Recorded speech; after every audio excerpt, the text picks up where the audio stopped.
caluniando a ele, pelo contrário, mesmo no momento de dor de Jesus, ele orou e intercedeu ao Pai: Pai, esses homens, essas pessoas são ignorantes, o que eles estão fazendo comigo, Deus, é na ignorância deles, perdoa eles, eles não sabem o que estão fazendo.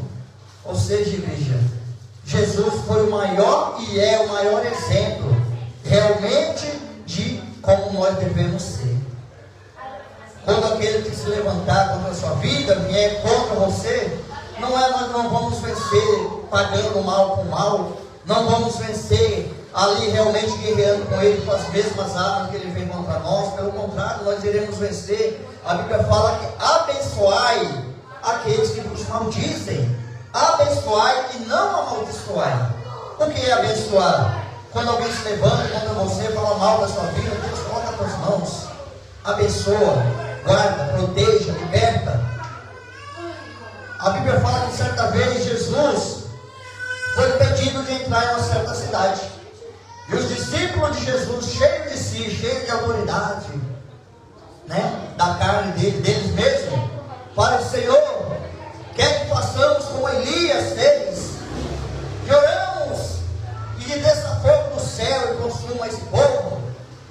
Jesus olhou para eles e falou: olha, vocês não sabem que espírito vocês são, porque o Filho do Homem não veio para destruir as almas dos homens, mas veio para salvá-las. Jesus estava ensinando para aqueles discípulos que, mesmo sendo caluniado, que mesmo não recebendo ele, Jesus, ali naquele lugar, que Jesus ainda queria fazer o bem para eles, que Jesus queria salvar a eles, queria libertar a eles. Mas na mente dos discípulos era o quê?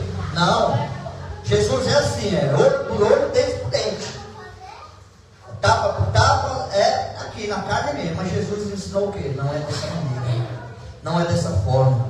Ou seja, igreja, nós não venceremos nada na nossa carne, nós iremos vencer a cada dia pelo poder da oração do Senhor. Amém, igreja?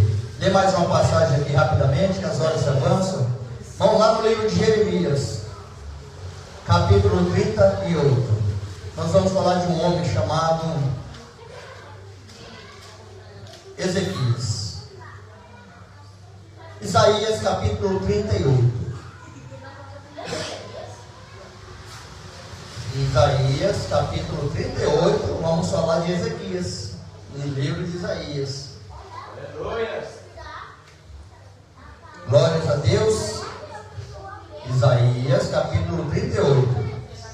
Verso 1, diz assim, versículo 1. Será os irmãos acharem aqui. Primeira igreja, nós vemos lá que Jonas, ele estava no ventre de um peixe. Ele estava passando por um momento ali, realmente, de desaprovação de Deus. Porque Deus deu uma ordem para ele ir para um lugar e ele foi para outro. Mas Deus é tão bondoso e misericordioso que atendeu a oração daquele homem, para mostrar para ele que o que vai prevalecer não é o propósito dele, não é o que ele pensa, não é o que ele quer, mas é realmente a vontade de Deus. E aqui nós vamos ver o relato de um homem que andou com sinceridade diante de Deus, mas esse homem passou por um momento que eu creio que qualquer um de nós podemos passar, que é o momento de enfermidade. Isaías 38, versículo 1. Diz assim: naqueles dias Ezequias adoeceu de uma enfermidade mortal, e veio a ele Isaías, filho de Amós, o profeta, e lhe disse: assim diz o Senhor, põe em ordem a tua casa, porque morrerás, e não viverás. Então virou Ezequias o seu rosto para a parede, e orou ao Senhor, e disse: ah, Senhor, lembra-te, peço-te, de que andei diante de ti em verdade, e com coração perfeito, e fiz o que era reto aos teus olhos. E chorou Ezequias muitíssimo. Então veio a palavra do Senhor a Isaías, dizendo: vai, e disse a Ezequias: assim diz o Senhor, o Deus de Davi, teu pai, ouvi a tua oração, e vi as tuas lágrimas. Eis que acrescentarei aos teus dias 15 anos. Amém? Aqui a Bíblia está falando que esse rei, aqui não era qualquer pessoa, não era um Senhor era um rei. Ou seja, não importa a posição do homem, se ele é rei, se ele é sujo, se ele é plebeu, se ele é pobre, se ele é rico. Quando verdadeiramente ele crê, confia no Senhor, invoca a Deus com sinceridade, Deus ele não olha a posição do homem, não, pelo contrário, Deus ele olha, ele sonda, ele esquadrinha os corações. E aqui a Bíblia vai falar que esse homem, ele adoeceu de uma enfermidade mortal. Era um estado que chegou na vida de Isaías, que praticamente, vamos dizer assim, a morte estava batendo na casa de Isaías, sobre a sua vida. Ou seja, é como se a morte estivesse falando para Isaías: ó, logo logo eu te levo, hein? Logo logo você vai para o mundo dos mortos. E ali a Bíblia fala que Deus enviou um profeta para falar para Isaías: coloca a tua casa em ordem. Ou seja, o que Deus estava falando para Isaías? Colocar a casa dele em ordem. Será que o reinado de Isaías, ali o palácio de Isaías, os móveis estavam desorganizados, os tapetes estavam sujos? Era isso que Deus estava falando por meio do profeta Isaías para Ezequias colocar a casa dele em ordem? Não. O que Deus estava falando para Isaías, o que? Coloca a tua vida em ordem, porque não viverás. Coloca a tua casa em ordem. Coloca realmente a sua vida no prumo, coloca a tua vida na minha presença. E a Bíblia fala que esse homem, ele orou a Deus, falou: Deus, lembra-te de mim, Senhor. Lembra-te dos dias que eu andei com sinceridade na tua presença, que eu fiz o que era reto diante dos teus olhos. E Deus, ali pela misericórdia, a Bíblia fala que Deus ouviu a oração de Ezequias e falou para Isaías: volte lá, fala com ele que eu ouvi a oração dele. Que eu ouvi a oração, que eu ouvi, que eu também vi as lágrimas, que ou seja, Deus estava falando para Isaías: eu vi sinceridade nele. Ô igreja, porque uma coisa é nós orarmos, outra coisa é nós termos certeza e convicção daquilo que nós estamos orando a Deus. Porque Deus ele não vai ouvir oração de alguém, como se faz muitas vezes em certos lugares, vamos dizer, na igreja católica, chega lá diante do padre: ó padre, eu vim lhe confessar sobre isso. O padre vai, volta para tua casa, meu filho. Chega lá, você ora, reza 200 Ave Maria. Ou seja, diante de Deus, a Bíblia fala que Deus ele não aceita orações repetitivas, você fica orando, Deus, sempre a mesma coisa, sempre o mesmo propósito, como você orar: Deus, guarda a minha vida, Deus, guarda a minha vida, Deus, guarda a minha vida. 500 vezes falando só a mesma coisa. Ou seja, Deus ele guarda. É pecado eu orar para Deus guardar a minha vida? Não. Mas eu tenho que entender que a minha oração não pode alcançar somente a minha pessoa.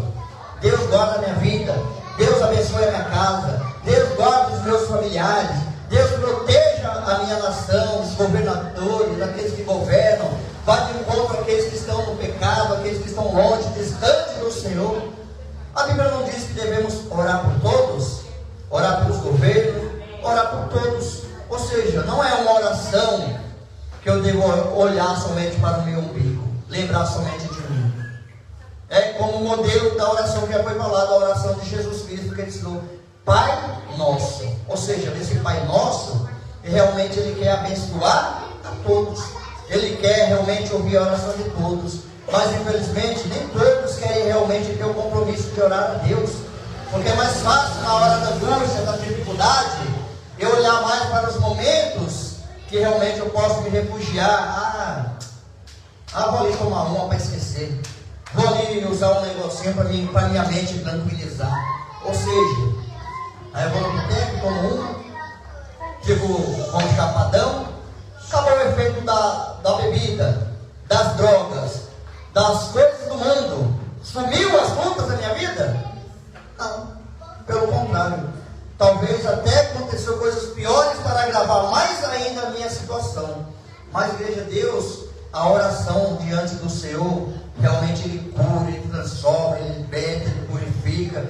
E ainda, pela misericórdia dEle, se for da vontade, Ele vai dar saúde e anos de vida, como Ele acrescentou na vida de Ezequias, mais 15 anos. Ou seja, sobre Ezequias, o rei Ezequias foi acrescentado na vida de Ezequias mais 15 anos. A palavra inicial para Ezequias foi o quê? Que ele iria morrer. para ele colocar a vida, a casa dele em ordem. Mas o decreto de Deus, depois que Deus ouviu a oração, que viu as lágrimas de Ezequias, foi acrescentado na vida daquele homem mais 15 anos. Esse é o nosso Deus. É um Deus que abençoa, é um Deus que realmente guarda, protege. Mas para isso nós temos que ter um hábito de orar, de clamar, de invocar a Deus. Ah, irmão, mas eu não tenho vontade de orar. Igreja, ore sem vontade mesmo, até que a vontade venha.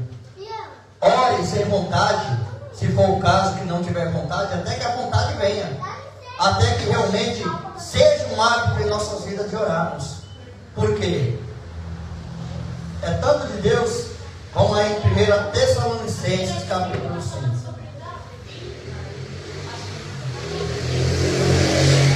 Davi. Quem tem Davi?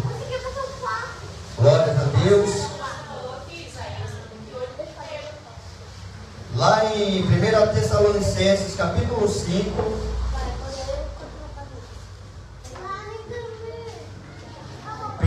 Tessalonicenses, capítulo 5, versículo 17. Orai sem cessar. O que é orar sem cessar, igreja?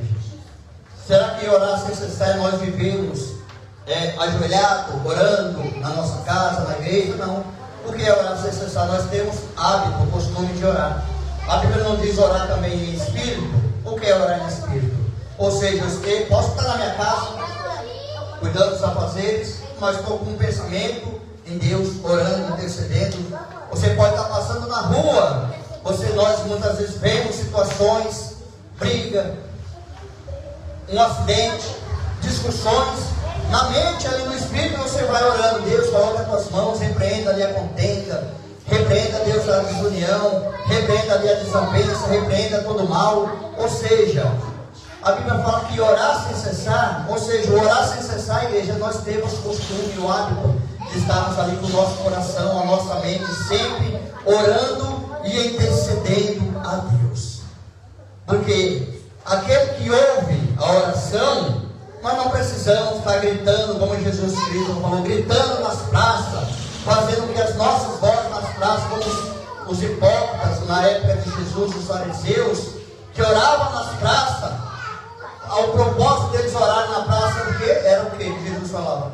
De serem vistos pelos homens. De serem vistos, olha, vocês são homens que clamam, vocês são homens que oram. Jesus falou que eles já tinham recebido o galardão deles. Ou seja, porque a Bíblia fala que quando nós orarmos, fazer o quê? Entra no teu quarto, feche a porta, ore a Deus, que o Deus que ouve em secreto, Ele também vai nos recompensar publicamente. Ou seja, Deus, Ele ouve a oração no secreto. Deus, Ele ouve, aonde você estiver, como Jonas estava no ventre de um peixe, Deus, Ele ouve a oração no seu quarto, na rua, na igreja. O que nós temos que fazer, igreja, é orarmos. Amém? Dê mais uma passagem rapidamente aqui. A última passagem, Filipenses capítulo 4. Não, se quiser acompanhar, depois acompanha, vou adiantando aqui. Filipenses 4, 6 diz assim, igreja. Livro de Filipenses, capítulo 4, no versículo 6, diz assim: não estejais inquietos por coisa alguma. Antes, as vossas petições sejam em tudo conhecidas diante de Deus, pela oração e súplica, com ação de graça. E a paz de Deus, que excede todo o entendimento, guardará os vossos corações e os vossos sentimentos em Cristo Jesus. Amém? Tremendo que a palavra está dizendo aqui. Olha, não estejais inquietos. O que é uma pessoa inquieta? É uma pessoa angustiada, é uma pessoa aflita, é uma pessoa desconfiada do momento, das situações, é uma pessoa que muitas vezes não tem certeza daquilo. Olha, será que vai dar certo? Ou seja, uma pessoa pessimista. Qualquer vento que vem na vida dela, a pessoa já se desespera, já rói as unhas, já arranca os cabelos. É uma pessoa inquieta. Não crê no Deus ao qual muitas vezes ela professa servir. Ô igreja, o que é impossível para Deus? Há alguma coisa impossível para Deus? Não? Vamos ter certeza disso? Não? E se eu disser que há impossibilidade, há uma única impossibilidade para Deus? A Bíblia fala lá em Hebreus, capítulo 6, versículo 18, diz assim que é impossível que Deus minta.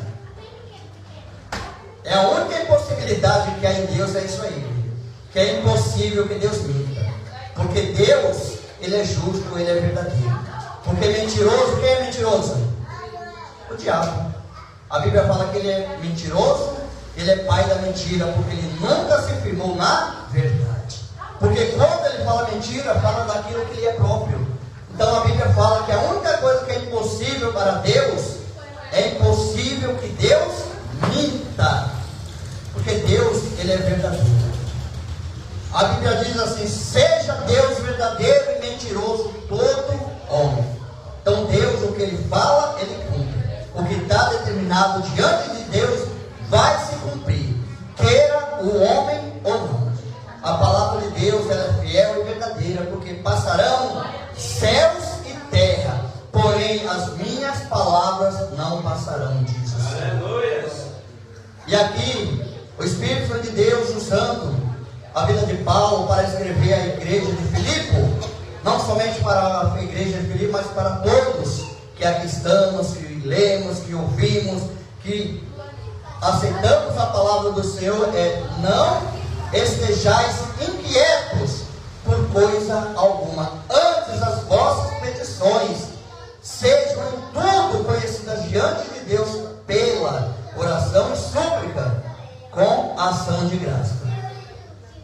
Com ação de graça. Não sabe o que é ação de graça? É ser grato a Deus.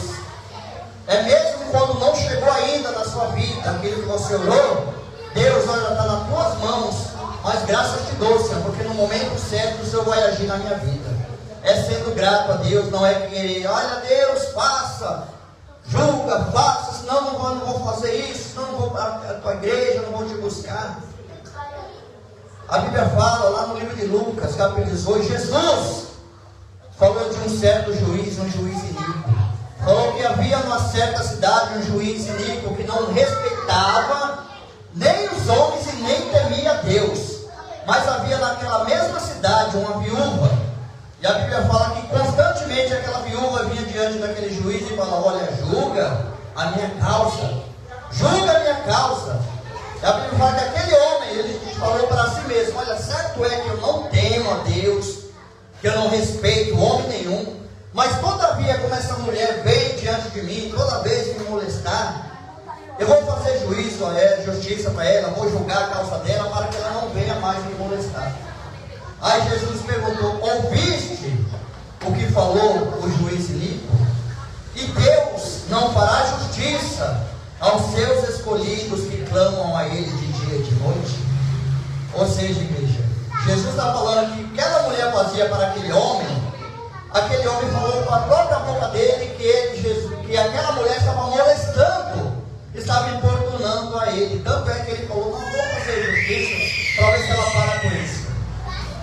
Mas diante de Deus, quando você busca a Deus, quando você ora a Deus, quando você clama a Deus, quando você realmente coloca na posição para falar com Deus, igreja, se nós não estamos molestando a Deus, pelo contrário, nós estamos falando com o nosso Pai Celestial.